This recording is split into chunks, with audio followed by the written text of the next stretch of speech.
Hey guys, Roar here. So The Walking Dead Survivors just recently released in America, and I've totally been hooked.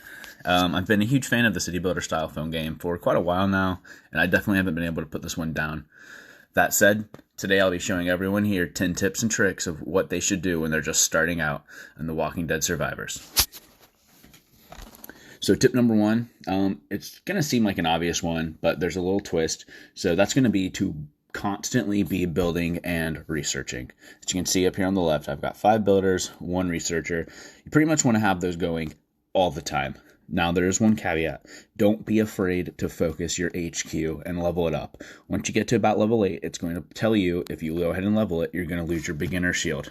From what I've seen, is if you don't keep up with your HQ level, unlocking all the additional buildings and stuff, you are going to end up falling behind the other players. You may have that shield, but when you finally take it down, you will not be as strong as them, and you will have to do a lot of catching up.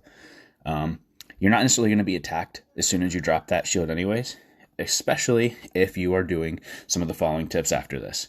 So that will lead us into tip number 2.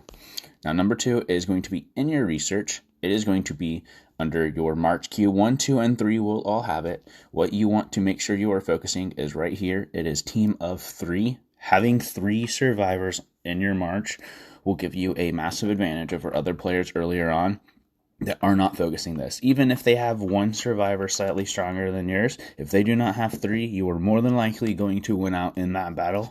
And that has proven time and time again for a lot of people I've played with to be the deciding factor, especially early on when you're still kind of figuring out where you're going to be, what you're going to be doing, what team you're going to be on. Now, that does lead us into tip number 3. Join a clan. Now, joining a clan is pretty much a necessity. You'll see people not doing it. I don't know why. You want to be in a clan. You get help building. You're going to have your clan benefits. You're going to have your clan store. And you just get a ton of free stuff for being in a clan and participating. On top of that, you'll get the research bonuses. Each clan is going to have its own technology tree.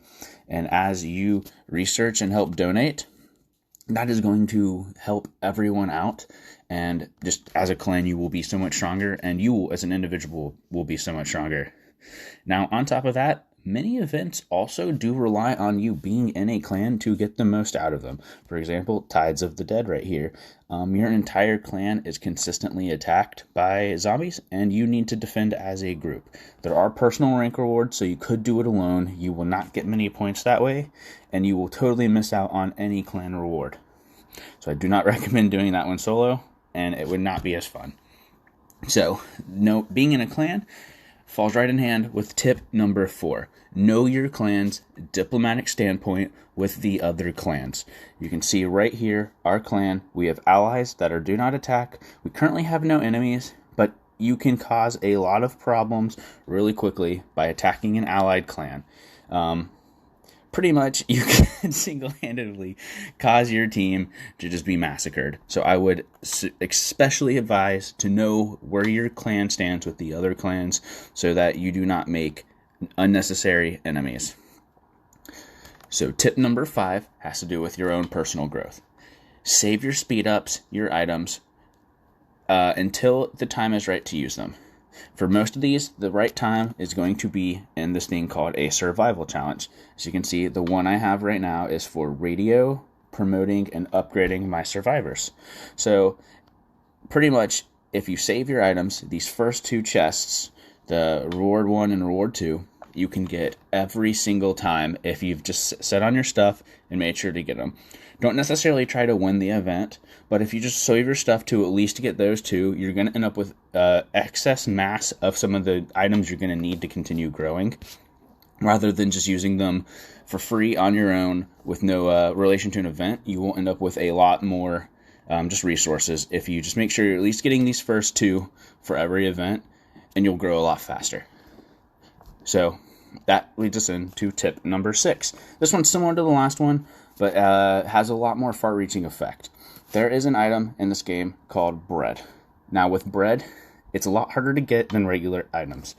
It is going to replenish the stamina on your marches, and so you want to make sure. So right now, as you can see at the top left, My marches have 100 bread on most of them, right there around. But once that runs out, you're going to have to use that bread to get that stamina back. Now, it is hard to come by, and the only way to get it, is, unless it's a reward, is to purchase it. Now, that's just, for a lot of people, that's not the way to go. You don't need to do that. There are things that I would recommend buying, but that is not one of them. I would really advise you to put your money into. Just be smart about your stamina, because you're going to need it, especially when you are doing some clan events. So just be aware of what you're using it for, and definitely save it. Don't use it for just regular farming. So, tip number 7. Level each survivor to at least the level that's going to unlock all of its abilities. For example, your survivors are going to have a list of abilities that unlock at corresponding levels, 5, 10, 15, and 20. Now, depending on the tier of the survivor, they'll have more or less abilities. Green being 10, blue being 15, and then legendary and epic are both going to be level 20 with 4 abilities.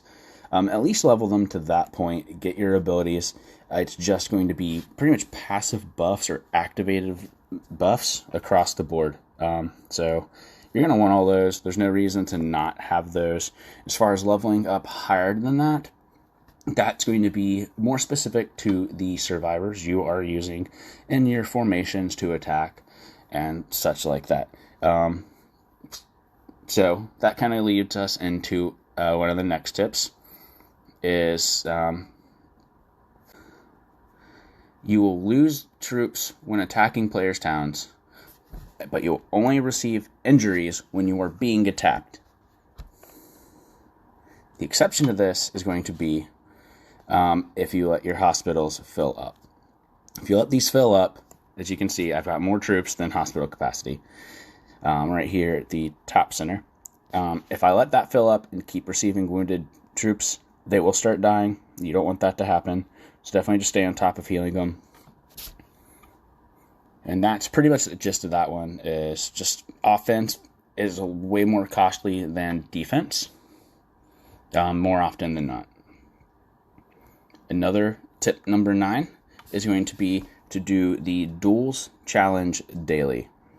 Right in here, the duels. Every time you do these, you will get rewards just for competing in it, and then your end rank. You really want these rewards because they're going to help you in your forge crafting additional equipment for your survivors. And you will want those stats as you continue to progress in your server and grow. You are going to want all the additional combat and just building and research buffs that you will get from those. So do not ignore that. There's usually just 6 challenges a day. So just hop in there real quick, take them out, and get those resources. Now, number 10, do not unbox all your resources just because you have them. So as you see, I've got, food, wood, meat, all the bullets. And you see I've kept them in my inventory. You don't want to unbox them. You'll often see players, if you're scouting players, you will see them with millions of resources open. All that does is put a huge target on your back. People all need resources, and once you've unboxed them, you can't rebox them. So you have to use them or risk being attacked, and that's just not fun. You don't want to go to sleep with 3 million resources and wake up with pretty much 0. So just don't unbox those if you don't need to. Pretty straightforward. Now, I do have a bonus 11th tip. So, free to play can be fun, but there are a couple things I might recommend dropping the $1 for. One of which would be the extra builder. Now, you don't necessarily need it. You can still get by with it, but you can progress fairly quickly early on with that extra builder. Like I said, it is just 99 cents. I'm not saying go and spend hundreds of dollars, but it's definitely, in my opinion, the most worth 99 cents you can spend on this game. There's another 99 cents one that is going to pop up early on. It's for Michonne. It's a really powerful legendary survivor early on. Also 99 cents. I do recommend that if you don't mind spending the 99 cents. But that's kind of my extra tip number 11 is there's a couple things that might be worth spending money on, but free-to-play can absolutely still be fun, and you can still be competitive as long as you are playing your cards right. If you guys have any suggestions, other tips, or tricks I missed, just don't hesitate to leave them in the comments below. Otherwise, like and subscribe, and I will see y'all in the next video.